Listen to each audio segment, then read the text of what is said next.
우리 아이들은 아주 어렸고요. 저는 매일 전도하고 신방하는 일에 온 힘을 다 기울였습니다. 우리 아이들이 하루는 엄마에게 물어봤어요. 엄마, 다른 집 아빠들은 회사에 다니셔 돈을 버는데 우리 아빠는 회사도 안 다니고 우리는 돈이 어디서 생겨요? 이렇게 이제 질문을 한 거예요. 그러니까 아내가 대답하기를 돈은 하나님이 주신단다. 이렇게 말을 했죠. 그랬더니 우리 아이가 이어서 하나님이 돈을 어떻게 주시지? 그러니까 아내가 다시 대답하기를 그거는 비가 오는 날에 하나님께서 비가 떨어지는 것과 동시에 돈도 주신단다. 이렇게 이제 얘기를 했어요. 우리 아이들은 그 말을 그대로 믿었습니다. 그래서 비가 오는 날이면 하나님이 우리에게 돈을 주시는구나 생각하고 굉장히 좋아했어요. 가난하게 힘들게 목회를 한다는 것이 쉬운 것은 아닙니다. 가난한 것은 참 불편한 게 많아요.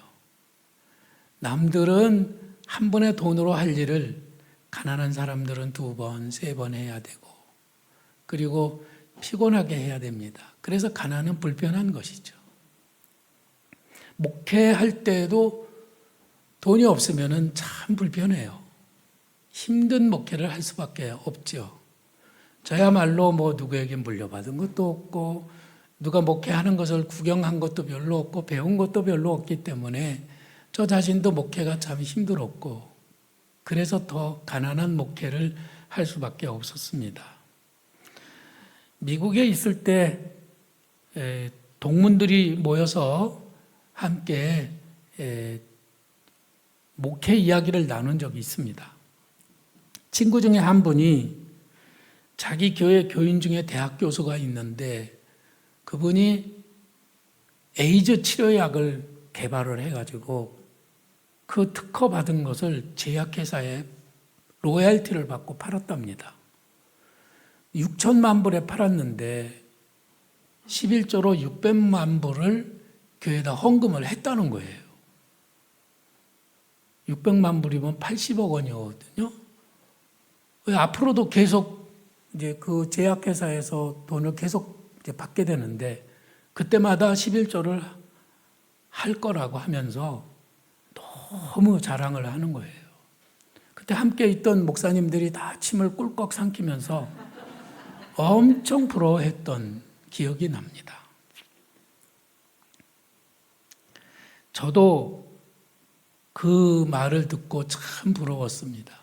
우리 교회도 부자가 한두 명쯤 있으면 참 좋겠는데 하는 그런 아쉬움이 있었어요. 저는 저 자신이 부자가 되게 해달라고 하는 기도를 드린 적은 없습니다. 그런데 우리 교인들이 부자가 되게 해달라고 기도는 많이 했어요. 하나님, 우리 교인들이 돈을 많이 벌어서 넉넉하기 때문에 교회 재정도 좀 넉넉해서 주님이 기뻐하시는 선한 사업을 잘 할 수 있게 해주십시오. 그렇게 기도를 드렸던 적이 있습니다. 우리 교인들이 부자는 없지만은 그래도 요즘 돌아보면은 살림은 빡빡하지만 옛날처럼 그렇게 막 가난해가지고 끼니를 잇기 어려운 그런 가난한 분들은 이제는 없는 것 같아요. 다 그래도 먹고 살 거는 근근히 이어가는 것을 보게 됩니다. 오늘 저는 말씀을 준비하면서 우리 교회 성도들이 좀 부자가 됐으면 좋겠다 하는 그런 마음으로 기도를 했습니다. 그래서 이 말씀은 저희 원래 아브라함 설교 계획 속에는 없는 것이었지만 이제 우리들이 예배당을 건축하는 그런 단계에 있으니까 성도들이 부자가 다들 되기를 원하는 마음이에요. 왜냐하면 예배당 건축은 누구나 누릴 수 있는 기회가 아니거든요. 이거는 일생에 한 번이나 2번 있을까 말까 한 그런 엄청난 기회인 것입니다. 이 기회에 성도들이 부자가 되고 그래서 하나님의 일도 잘 이루어갔으면 좋겠다는 그런 마음을 제가 가졌습니다. 특별히 아브라함은 부자였습니다. 놀랍게도 이 부자는 하나님이 기뻐하시는 부자였어요. 그냥 똥부자가 아니고 하나님이 기뻐하시는 부자였습니다.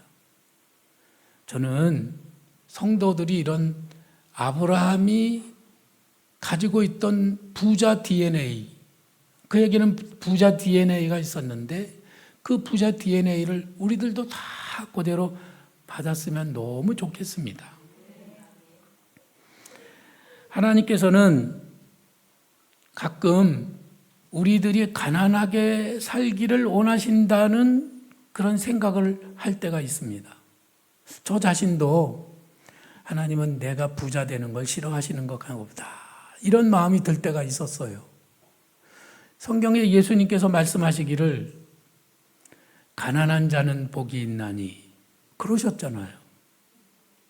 그래서 하나님은 가난한 자를 좋아하시고 가난한 자의 편이 되주시고, 그래서 하나님은 우리를 가난하게 살기를 원하신다는 그런 마음을 제가 가졌던 것이죠. 그러나 여러분, 이 말씀은요, 사실은 우리가 넌 하나님이 가난한 자를 사랑하시고 복 주시니까 너는 가난하게 살아라, 이런 말씀은 아닌 거예요.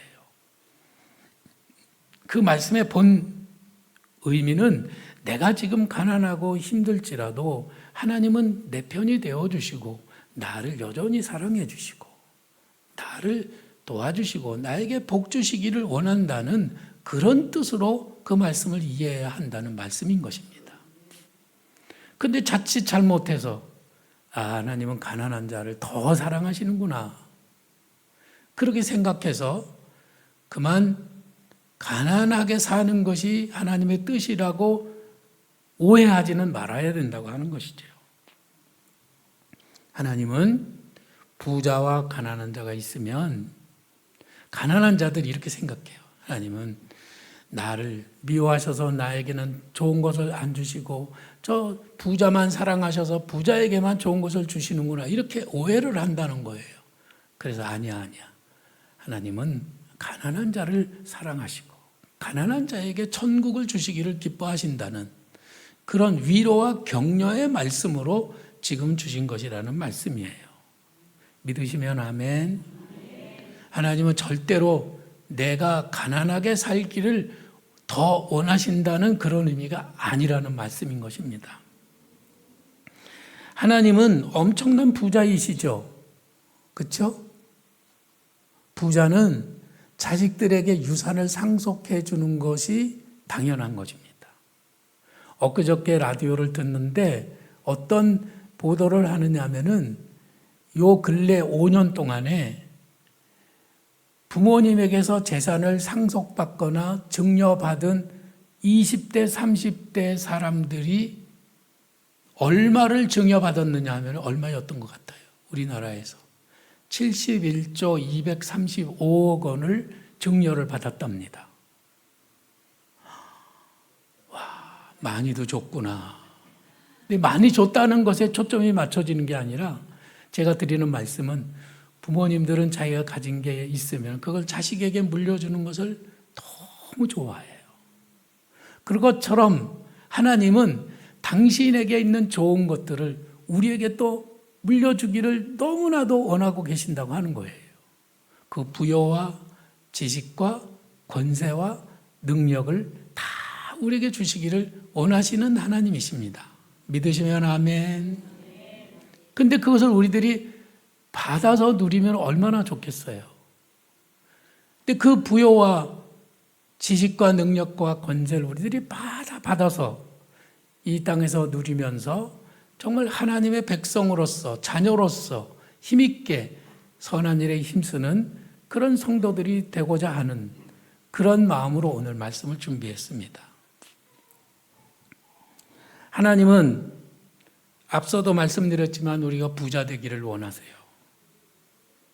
그 하나님은 우리가 가난하게 사는 꼴을 못 보십니다. 가난하게 살면 막 너무 안타깝게 생각하세요. 그래서 뭐 좋은 것이 있으면 먼저 그 가난한 자에게 챙겨주시고, 그 가난한 자가 부자가 되기를 원하시고, 그 가난한 자가 천국의 주인이 되기를 원하신다는 그런 말씀이에요. 그래서 예수님은 가난한 자에게 복음을 전하러 이 땅에 오셨다고 성경은 말씀하시고, 또 달리 말씀하시기를, 성경에 이런 말씀도 있습니다.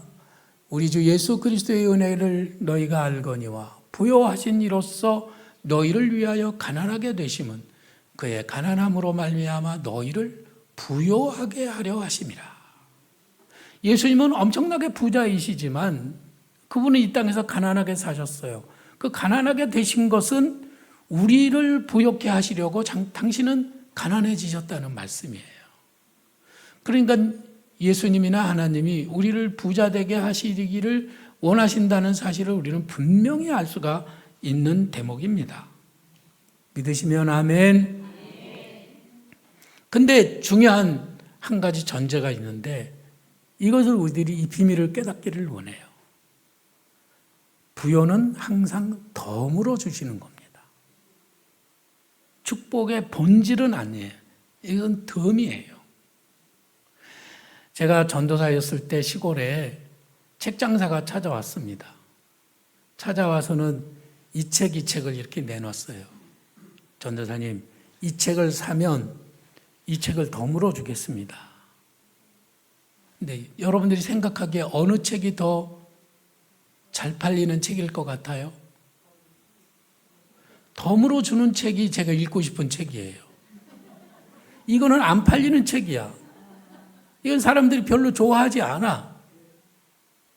그래서 두 개 중에 하나 사라고 그러면 요거만 사고 요걸 안 사니까 어떻게 해요? 요걸 사면 요걸 덤으로 주겠다고 해서 두 개를 다 파는 겁니다.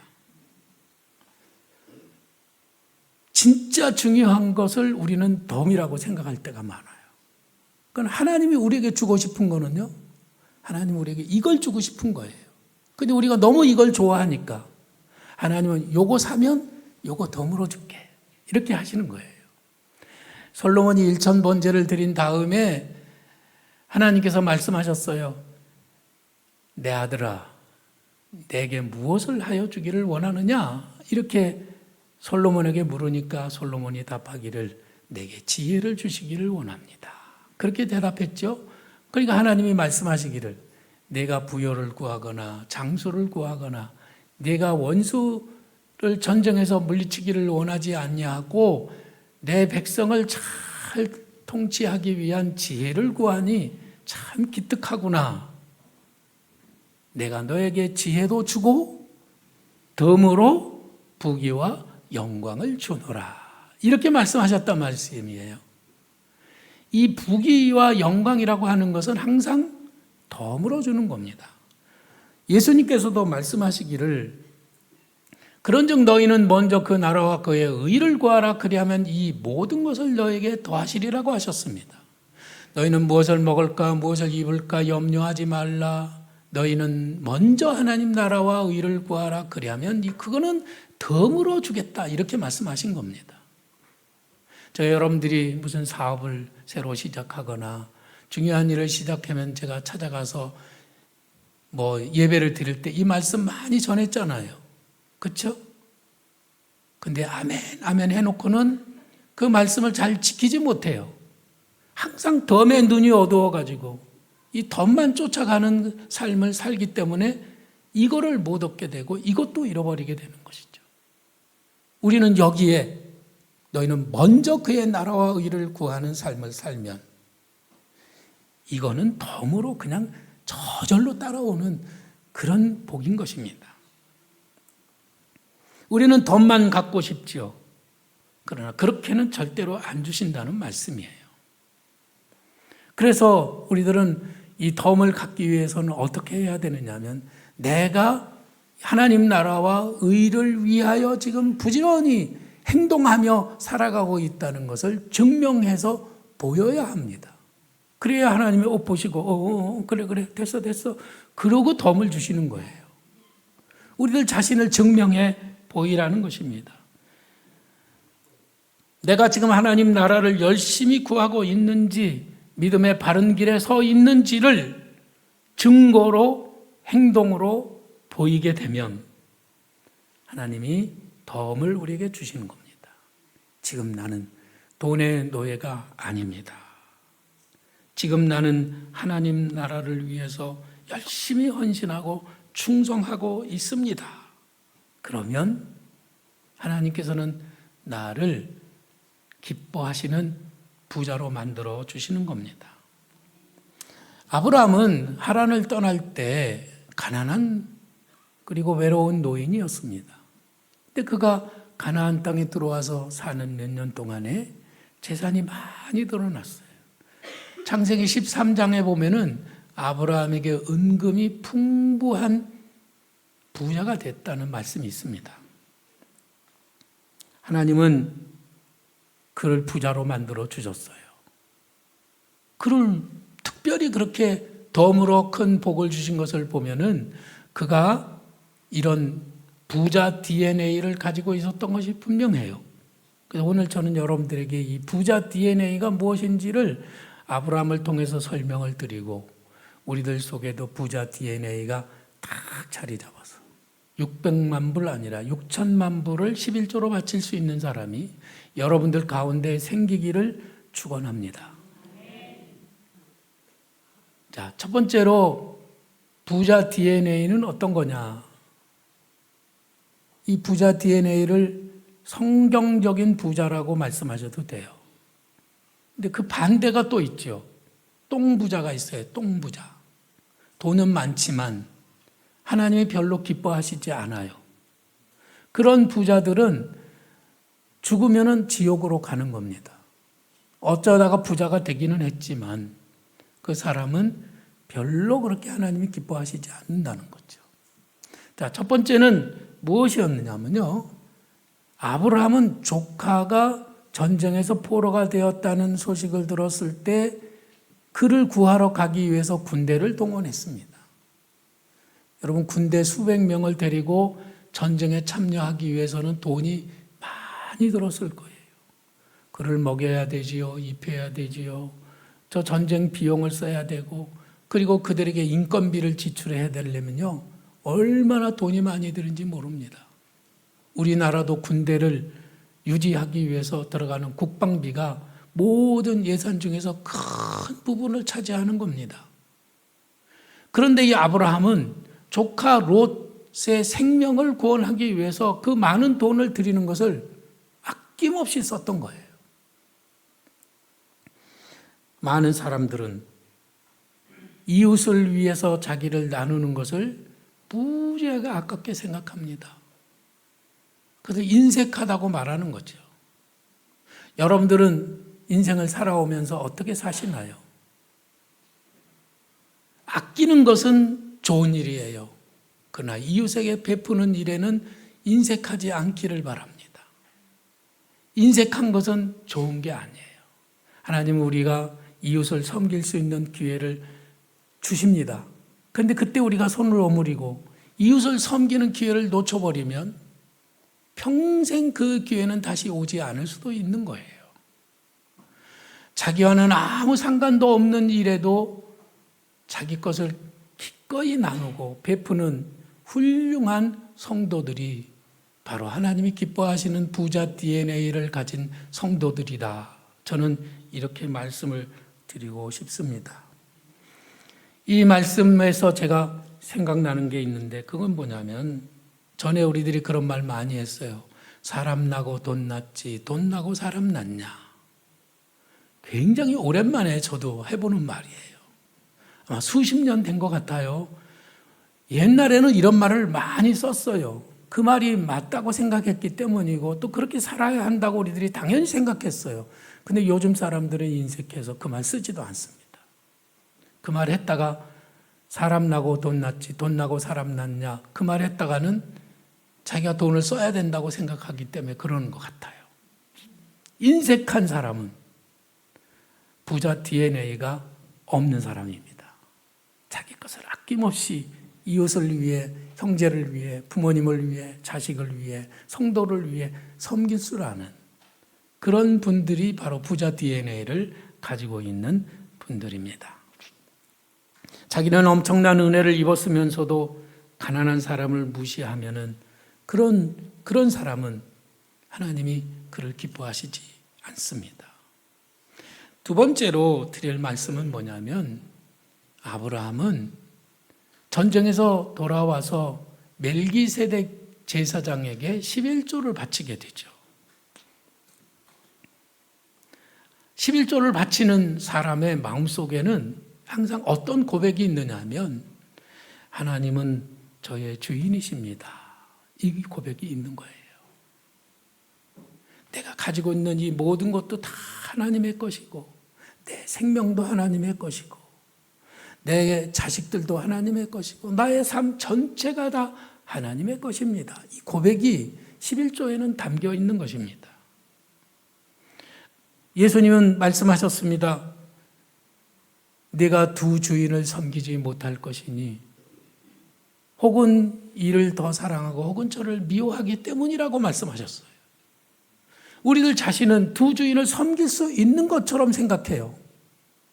하나님도 돈도 똑같이 사랑할 수 있다. 근데 예수님은 아니야. 너는 그거 불가능해. 두 주인을 섬기다 보면 어떻게 될까요?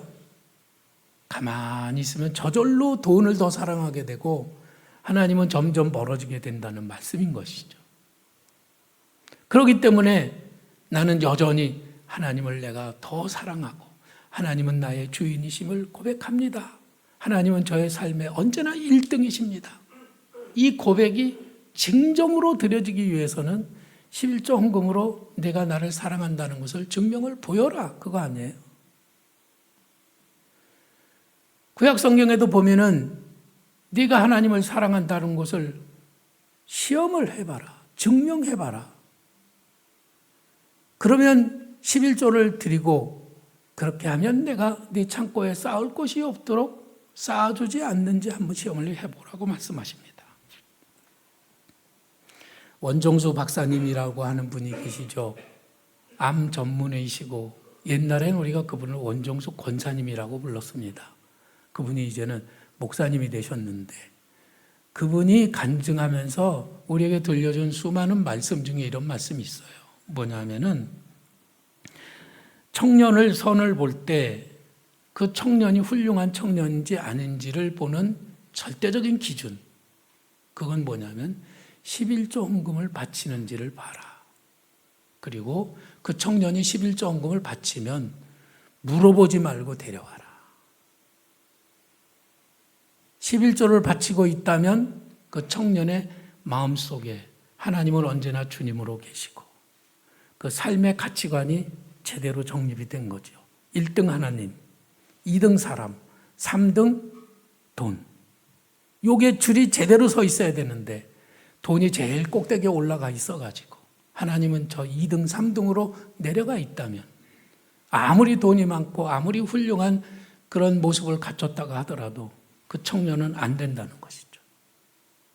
지금 우리들의 삶이 부자 DNA에 대한 말씀을 말씀드리고 있는데 바로 그런 아름다운 신앙의 모습으로 설 수만 있다면 얼마나 좋겠습니까? 세 번째는 아브라함은요, 많은 재물보다는 더욱 은총을 택하는 사람이었습니다. 전쟁에서 이기고 돌아온 아브라함에게 소돔 왕이 이렇게 말하죠. 사람은 내게 보내고 재물은 네가 가져라. 이렇게 말해요. 그러니까 아브라함이 단번에 소돔 왕에게 이렇게 대답합니다. 천지의 주제이시오 지극히 높으신 하나님 여호와께 내가 손을 들어 맹세하노니 내 말이 내가 아브라함으로 치부하게 하였다 할까 하여 내게 속한 것은 실오락이나 들매끈 한 가닥도 내가 가지지 않겠다. 그리고 딱 거절했어요. 엄청난 재물을 아브라함에게 주겠다고 하는데 아브라함은 노 한 것입니다. 아니 준다는데 왜 거절을 했을까? 우리들은 그런 의구심을 갖게 되죠. 그러나 이 말에는 이런 질문이 포함이 되어 있어요. 뭐냐면은 하나님 믿을래, 돈 가질래? 그 둘 중에 하나를 선택하라는 것이죠. 그럴 때 아브라함은 돈을 많이 갖고 싶은 그 유혹을 뿌리치고 나는 하나님을 선택하겠다. 그렇게 한 것이죠. 하나님을 왜 선택하죠? 돈의 유익함이나 돈의 편리함이나 돈이 주는 안정감이나 이런 것보다도 하나님의 은총을 더욱 택한 것입니다. 은이나 금보다 더욱 은총을 택할지니라 이렇게 말씀했잖아요. 그 말씀이 잠언에 있습니다. 우리 다 같이 한번 읽어보실까요? 많은 재물보다 명예를 택할 것이요 은이나 금보다 은총을 더욱 택할 것이니라. 아멘. 무엇보다도 아브라함은 돈의 위험성을 알고 있었어요. 돈이 많은 사람들이 얼마나 위험한지, 또는 돈 많은 사람들이 참 교만한 것도 보고 돈 많은 사람들이 잘못 가는 것도 많이 봤습니다. 일부 예배 때는 제가 얘기 안 했는데 여기서 그 비밀을 얘기 드릴까요? 600만 불 건축 헌금한 그 11조헌금 드린 그 권사님은 나중에 어떻게 됐느냐 하면은 그 교회에다가 그 후로도 헌금을 많이 했어요. 근데 그분이 목사님에게 목회를 이렇게 해라 저렇게 해라. 자기가 돈 많이 내니까 자기가 원하는 대로 해달라는 거죠. 근데 목사님이 그걸 다 따라가지 못하니까 교인들을 데리고 나가면서 내가 헌금한 거 도로 내놓으라고 그렇게 했습니다. 돈이 많아지면 처음에는 겸손하다가도 나중에는 교만한 마음을 갖기가 얼마나 쉬운지, 이것이 돈의 위험성이에요. 아브라함은 어떤 경우에도 하나님을 먼저 택하고 하나님의 은총이 나에게는 더욱 소중하다고 여겼던 것이에요. 내가 오빌의 금을 강가의 돌에 버리면 전능자가 내 보배가 되시리라고 하시는 그 말씀을 아브라함은 마음속에 깊이 새기고 있었던 것입니다. 하나님께서는 아브라함에게 돈에 대한 확실한 가치관을 갖기를 원하셨고 아브라함이 합격했기 때문에 그와 같이 아브라함을 부자로 만들어 주셨던 것입니다. 할렐루야. 제가 앞서 말씀드리기를 우리는 지금 예배당을 건축하고 있기 때문에 우리에게는 엄청난 빅 찬스가 주어졌습니다. 강원도에서 제가 전도사 시절에 교회를 건축한 이야기는 제가 한 95번쯤 했었던 것 같아요. 오늘 다시 한번 하지요. 거기 예배당을 건축하면서 돈은 하나도 없는데 예배당 지붕이 바람에 훌떡 날아가서 안 지을 수가 없는 상황이 됐어요. 그래서 예배당을 건축해야 되니까 성도들에게 여러분 어쩔 수 없이 우리가 예배당을 건축하겠는데 여러분들이 건축 헌금을 좀 작정해 주십시오. 근데 뭐 5만 원, 10만 원, 뭐 만 원 이렇게 성도들이 작정을 했어요. 그런데 권사님이 한 분 계셨는데 권사님이 중요하잖아요. 교회 어른이니까. 근데 그분이 50만 원을 작정을 했어요. 그때 당시엔 그게 많은 돈이기는 하지만은 권사님이 50만 원 한 건 너무 작다고 생각을 했어요, 제가. 그래서 30살도 안 된 전도사가 그 권사님을 당돌하게 찾아가서 신방을 했습니다. 권사님이 50만 원 작정하셨는데 100만 원은 하셔야지. 이건 안 됩니다. 제가 그랬어요. 그랬더니 그 권사님이 그 당돌한 전도사를 보고도 아주 겸손하게 말씀하시는 거예요. 전도사님, 제가 지금도 빚을 너무 많이 지고 있는데 이 빚더미를 진 상황에서 또 건축헌금을 이렇게 한다고 하는 것은 못하기도 하겠지만 한다고 해놓고 못하면 하나님 앞에 거짓이 되고 또 성도들 앞에도 덕이 되지 않기 때문에 제가 할 수 있는 만큼만 힘겹게 썼습니다. 그러더라고요. 그래도 제가 뭐라고 말씀드렸냐면 하나님이 권사님께 복을 주시려면 하루아침에도 다 갚아줄 수 있는 거예요. 권사님이 100만 원을 쓰시면 제가 책임을 지겠습니다. 권사님이 못한다고 하시면 제가 알아서 해드릴게요. 이렇게 이제 제가 책임을 지겠다고 말씀을 드렸어요. 그때 그분이 네 알았습니다 그러시더라고요. 그래서 권사님은 100만 원 이렇게 이제 썼습니다. 근데 예배당을 짓는데 벽돌을 지게 쌌어요. 벽돌을 쌌는데 벽돌 쌓는 품삯을 이제 줘야 되는 날이 왔어요. 벽돌 쌓는 품삯이 100만 원이에요. 오늘 줘야 되는데 돈이 하나도 없어요. 근데 저기서 바닷가에서 그 권사님이 막 젠걸음으로 막 걸어오는 거예요. 저분에게 뭔 좋은 일이 있나 보다. 그런데 그분이 신문지에다가 돈을 싸가지고 100만 원을 가져오셨어요. 전도사님, 오늘 작정한 건축헌금을 드립니다. 오늘 제가 바닷가에 가서 바닷물에 들어가 보니까 그 비싼 성게가 우리 바다 앞에만 이렇게 산더미처럼 쌓여 있어가지고 그냥 담아다가 팔았는데 그날 성게값이 너무 좋아서 100만 원, 하루에 100만 원을 벌었다는 거예요. 그리고 그 해에 너무 작황이 좋아서 그분이 그 해의 빚을 다 갚고 또 새 집을 장만하는 복을 받았습니다. 그래서 그분이 저를 만나면 늘 목사님, 우리 예배당 한 번 더 짓지요. 그분은 그때 교회 건축이 그에게 빅 찬스였고 다시 한번 그런 찬스가 자기에게 온다면 얼마나 좋겠나 하는 소망을 갖고 있는 것입니다. 요즘에 그분이 장로님 되셨는데 몸이 아프셔서 병원에 계십니다. 기도해 주시면 감사하겠어요.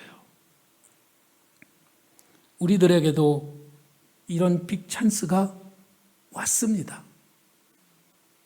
그분은 그렇게 그것을 갈망하고 소망했지만 그분에게는 다시는 그런 기회가 주어지지 않았죠. 우리들에게 이제 이 빅 찬스가 왔어요.